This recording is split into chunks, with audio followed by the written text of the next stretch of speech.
For nearly a decade, we watched as Manchester City, under the guidance of Pep Guardiola, became the gold standard of positional football. Their style was a masterclass in control, a symphony of coordinated movement designed to overwhelm anyone who stood in their way, making them the envy of all of Europe. But as this system was polished to its gleaming peak, its hidden flaws began to surface, stark and undeniable. This is the story of how a stubborn devotion to a single philosophy, the strategic rise of the 3-4-3 formation, and a perilous reliance on a single man conspired to bring a once invincible giant crashing back down to earth. Welcome to the Tactical Lounge. Let's break it down. At its core, Pep Guardiola's philosophy is absolute. Manchester City's entire game was built on a foundation of structure and endless repetition, a system trusted above any individual player. This relentless quest for the perfect game created a beautiful machine, but one whose inner workings were on full display for the world to see. A model as elegant as it was, in the end, rigid. The whole squad learned to move as one, following preset triggers and automated patterns in a choreography meant to impose order on the chaos of the pitch. But what happens when that very order becomes your biggest liability? In time, rival coaches began to decode City's every move, memorizing their pressing cues and dissecting their build-up play. When we saw them face a real challenge, a game slipping away or a press broken, the rhythm disrupted, the response was rarely to improvise. Instead, they would double down on the philosophy, clinging to control when what they needed was a spark of chaos. We witnessed matches become a test of the system's breaking point, with tactical changes coming too late or not at all. The very strength that forged a dynasty had become a cage, and the league quickly realized that City's road to victory, while paved with brilliance, rarely ever changed. Then came the 3-4-3 formation, the City's kryptonite. It was more than just a shape. It became the weapon of choice for their most formidable rivals. The fluid wingbacks stretched the field, pulling City's compact structure apart, and the dynamic midfielders and center backs rotated, creating overloads and exploiting spaces that were never supposed to exist. These teams took City's own innovations, like the 3-2-5 attacking shape, and armed them with a terrifying level of unpredictability and speed. Suddenly, City's structure went from an asset to a fatal flaw. It's telling that City's most painful defeats, both in Europe and at home, were dealt by teams using a disciplined 3-4-3. We saw them forced to react instead of dictate, unable to establish the midfield dominance their entire game relied on. Those secure passing channels, they became open highways for devastating counterattacks. The data confirmed what our eyes were seeing. Ball progression stalled, chance creation plummeted, and defensive fragility soared. It was a pattern that culminated in agonizing exits from the competitions that mattered most. Worsening these issues was a growing, almost desperate dependence on Rodri, the lone heartbeat of City's entire tactical setup.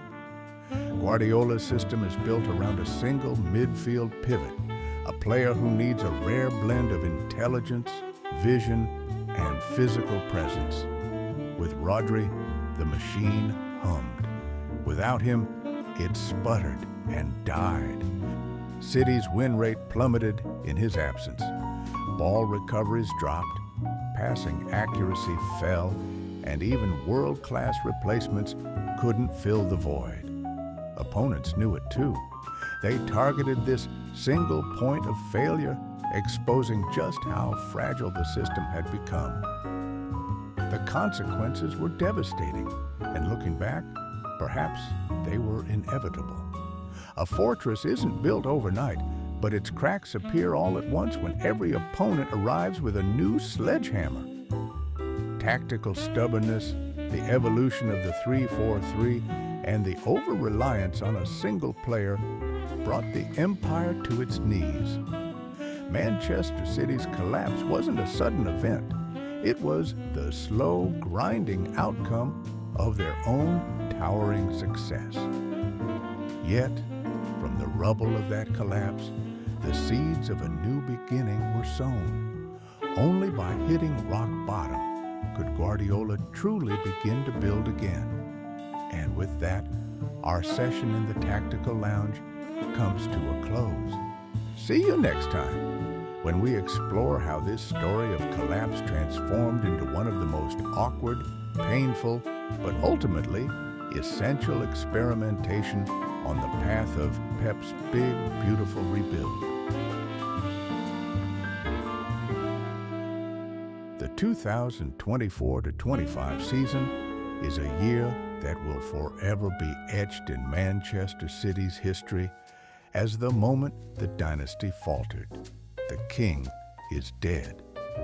We watched as the game's relentless evolution exposed the cracks in a legacy built on possession football.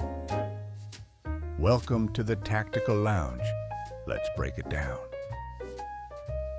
The system that once seemed unbeatable buckled under its own weight. This failure wasn't a fluke. It was the painful public unraveling of a philosophy that Pep Guardiola himself would be forced to tear down and rebuild from scratch. Everything started with ideology. For years, Guardiola held firm to the gospel of positional play, surrounding himself with trusted, experienced warriors like Kevin De Bruyne and Ederson. When the results began to sour, his instinct was to push the system even further. We saw him tinker with experimental shapes, like the now infamous 3-1-6, or deploy hybrid fullbacks and inverting wingers, hoping tactical complexity alone could outsmart his rivals. But in 2024-25, every tweak seemed to misfire.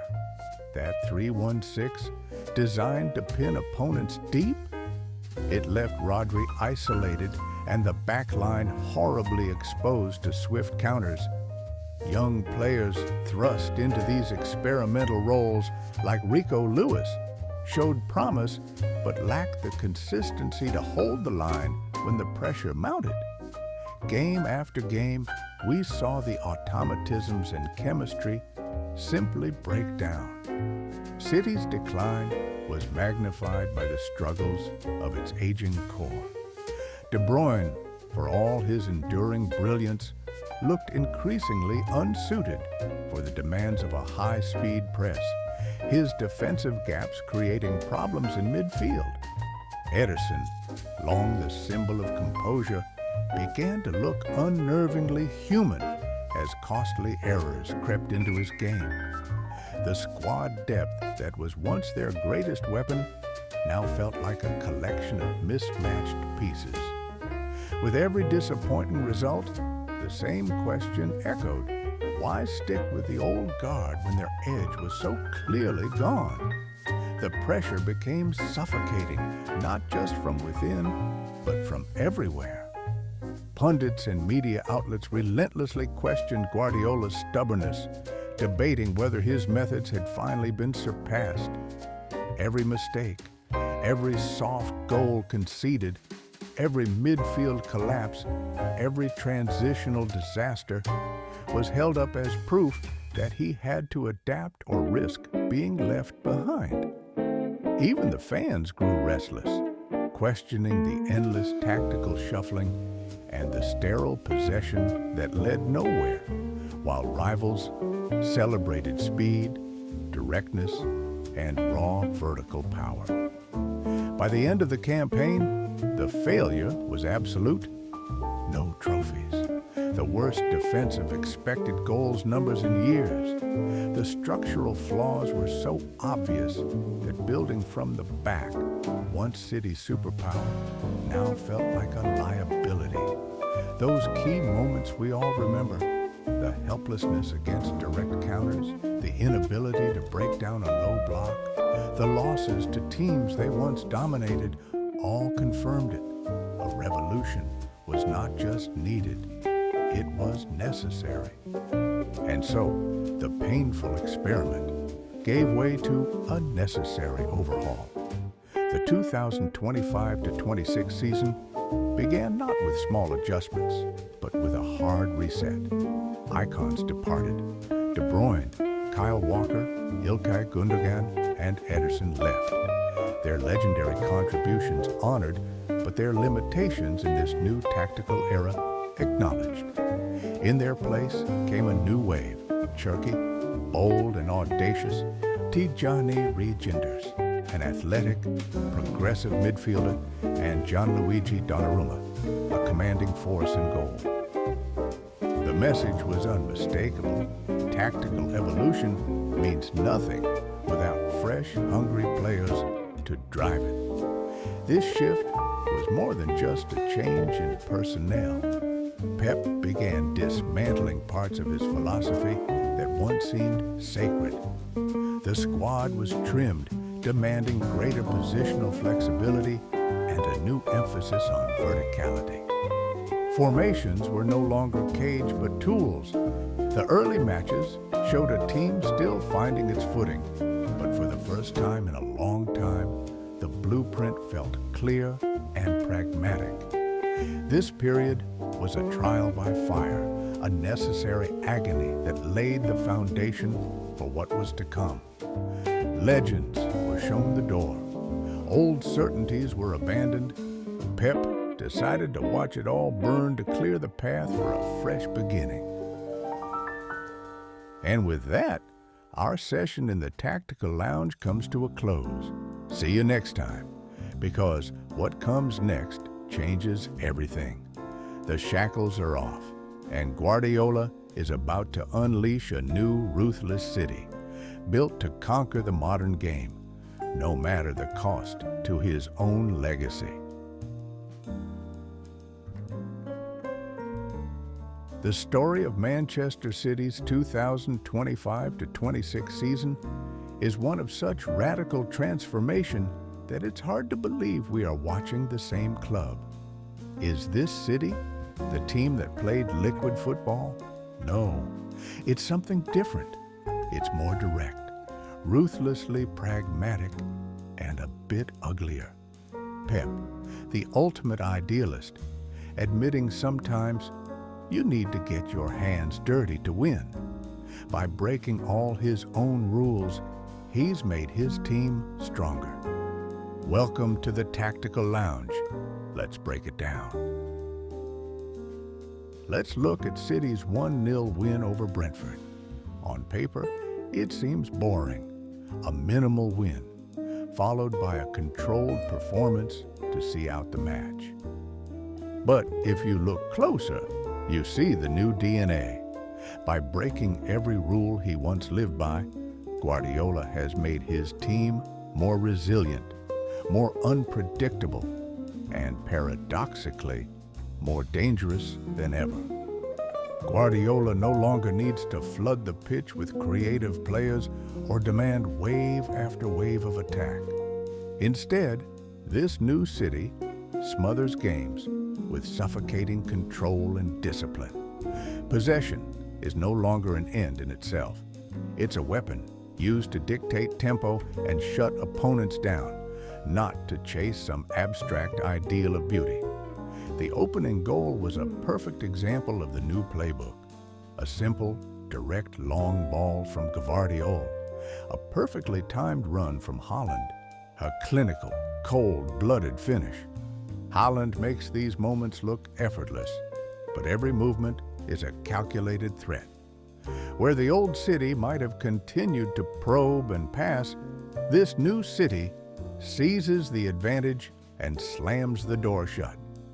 The result: Brentford managed just a single shot on target, a byproduct of suffocation, not spectacle.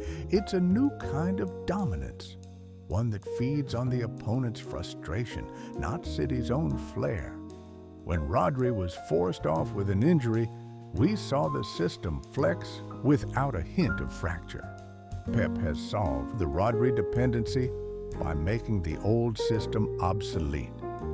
Diaz and Guardiola stepped forward to start attacks. Foden and Regenders dropped deeper, maintaining the passing network and draining any momentum Brentford tried to build. Why control the ball for 90 minutes when you can win the game in 3 lightning-fast attacks? Now, City are willing to do exactly what used to kill them. They'll sit in a low block, let teams come at them, play transitional football, and hit you on the counter. It is a team that knows precisely when to slow the game, when to push, and when to kill it entirely. This pragmatic philosophy now runs through every single match. We no longer see fullbacks bombing forward relentlessly. They now hold their position, snuffing out counters before they can even begin. City's possession numbers have plummeted to 52%, sometimes even lower, shattering all of Pep's old benchmarks. Pep's team had just 33% of the ball against Arsenal, the lowest ever for one of his sides. It was bizarre. This pragmatic philosophy now runs through every single match. Let the other team have the ball, let them think they're in control, and then punish them the second they make a mistake. Every player is part of a grand trap, luring opponents into chasing the game before stripping them of all hope. The focus is on controlling the half spaces and cycling the ball until a crack appears, and then, in an instant, releasing Haaland. Once seen as a pure poacher who relied on service, he is now a central hub of the attack, holding up play, running the channels, and even initiating the press. He might touch the ball fewer than 30 times a game, but every single touch carries the weight of a potential goal. Pep has built a brutally direct system around him, one that feels reminiscent of the chaos Haaland thrived in at Dortmund, but with a level of tactical order and defensive discipline we've never seen from City before. The opposition can't push up because he will burn them with his pace. They can't sit deep because it invites pressure. He's a one-man tactical dilemma, and the stats on his efficiency are just ridiculous. City are no longer fragile, no longer one-dimensional. They are a hybrid monster that can dominate, absorb, adapt, and kill a game in the coldest way imaginable. It may not be the beautiful game Pep preached, but this pragmatic evolution has made Manchester City more unpredictable and maybe more dangerous than ever. Now, with the system's shackles finally shattered, the monster is running free. Haaland waits in the shadows, ready to tear through any defense that stands in his way. It's impossible to ignore the chilling transformation that's unfolded before our eyes. We witnessed the fall of giants, watched as legends were cast aside and everything sacred was burned to the ground. Pep has opened Pandora's box, becoming the villain of his own legacy. And in doing so, he's unleashed a force unlike anything we've seen before. This isn't quite the beautiful game anymore. It's colder, more clinical, and relentlessly effective. The air around Manchester feels charged with the power of this reborn team. Even their own fans watch on with a strange mix of awe and uncertainty, fascinated by the transformation of a city side that's unrecognizable, yet impossible to look away from. And with that, our session in the Tactical Lounge comes to a close. See you next time.